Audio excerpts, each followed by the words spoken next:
3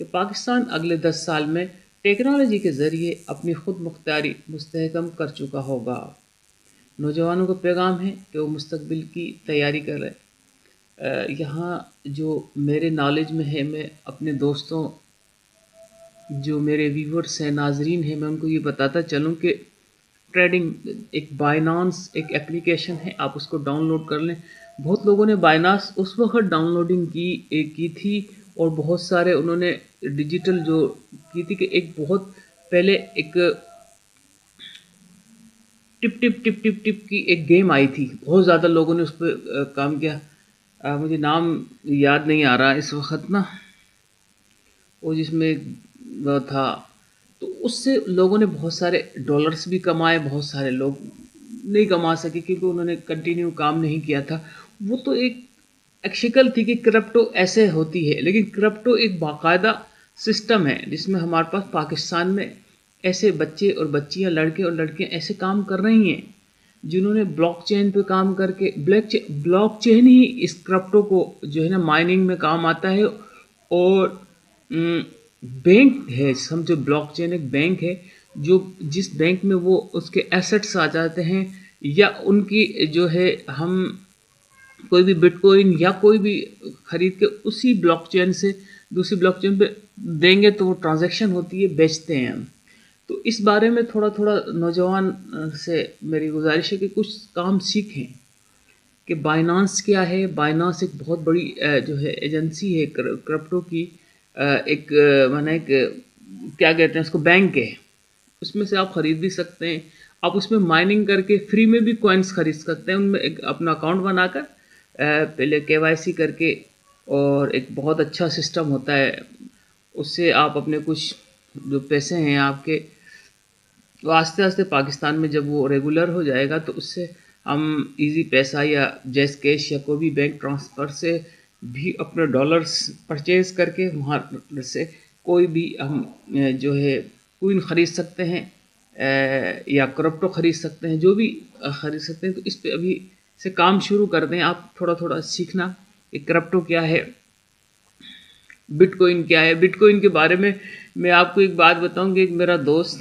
بہت پہلے میں، کیونکہ انٹرنیٹ بہت سالوں سے سارے لوگوں نے ہمارے یہاں یہ چین بلاک چین پہ کام کر رہے ہیں، تو میری بھی آپ سے ایک مشورہ ہے کہ زیادہ سے زیادہ اس کام کو بھی سیکھیں، کیونکہ اس پہ اگر آپ زیادہ ہمارے نوجوان بلاک چین یا اس کے ٹریڈنگ کے بارے میں زیادہ سیکھیں گے تو وہ ورچوئل ایسٹس جیسے بٹ کوئن ہیں، ایتھریم ہے، بہت سارے کوئنس ہیں، ان کو استعمال کر سکتے ہیں، اپنے دوستوں سے مشورہ کر سکتے ہیں۔ تو یہ میری ایک چھوٹی سی رائے تھی کہ انشاءاللہ بٹ کوئن کے بارے میں آپ کو بتا رہا تھا کہ بٹ کوئن 2008 میں ایک میرا دوست میرے پاس آیا اور کہنے لگا کہ یار یہ ایک نئی کرنسی ہے۔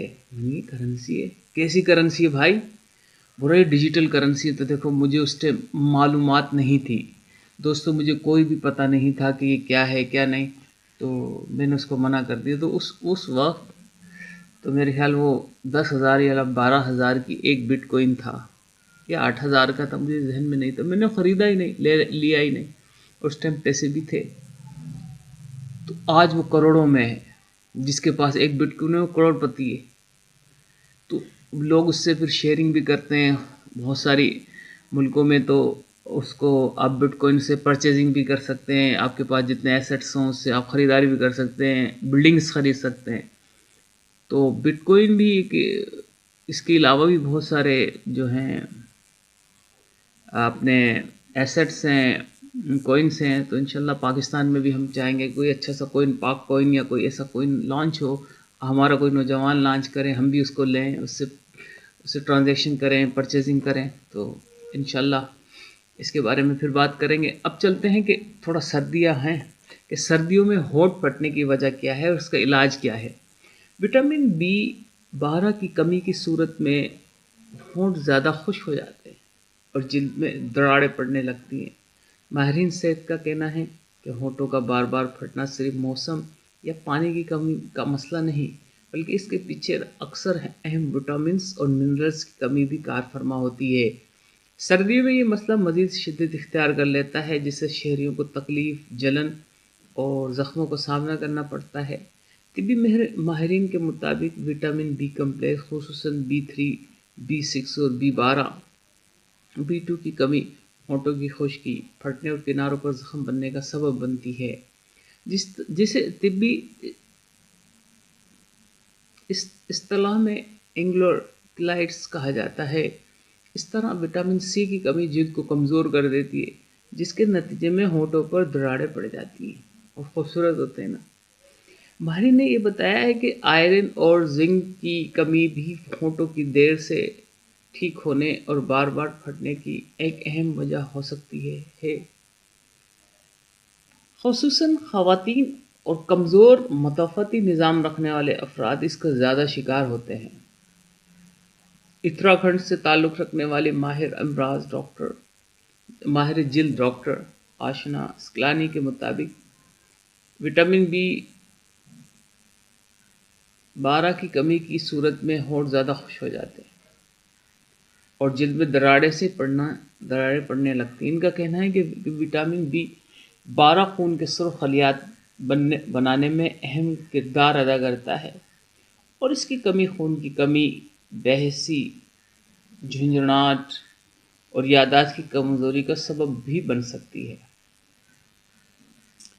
ماہرین صحت کا کہنا ہے کہ اس مسئلے سے بچاؤ کے لیے متوازن غذا کا استعمال نہایت ضروری ہے۔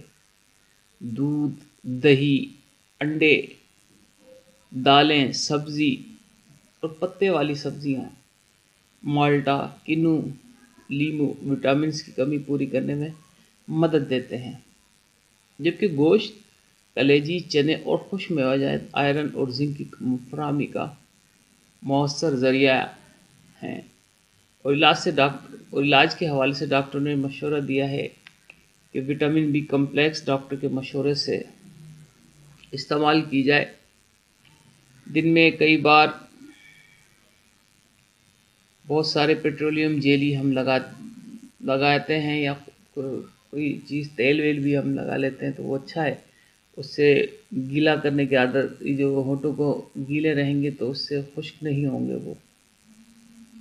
اس کے علاوہ پانی تو ہے ہی ضروری کہ بہت زیادہ پانی ضروری پی جائے، چاہے وہ گرمی ہو سردی ہو۔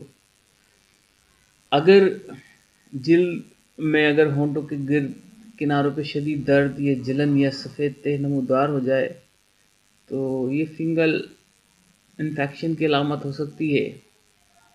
ایسی صورت میں خود علاج کرنے کے بجائے فوری طور پر ڈاکٹر سے رجوع کریں اور اچھی سی کوئی ان سے ٹریٹمنٹ لیں۔ یہ سردی کے بارے میں آپ سے تھا کہ کھجور کا استعمال بھی کریں، سردی میں شہد وہ بھی استعمال کریں تو اس سے ہمارے جو اندرونی جسم کی ریکوائرمنٹ ہے وہ بھی پوری ہوگی اور جلد کی نشو و نما بھی ہوگی۔ تو اپنا بہت سارا خیال رکھیے گا، دعاؤں کی ضرورت ہے۔ السلام علیکم۔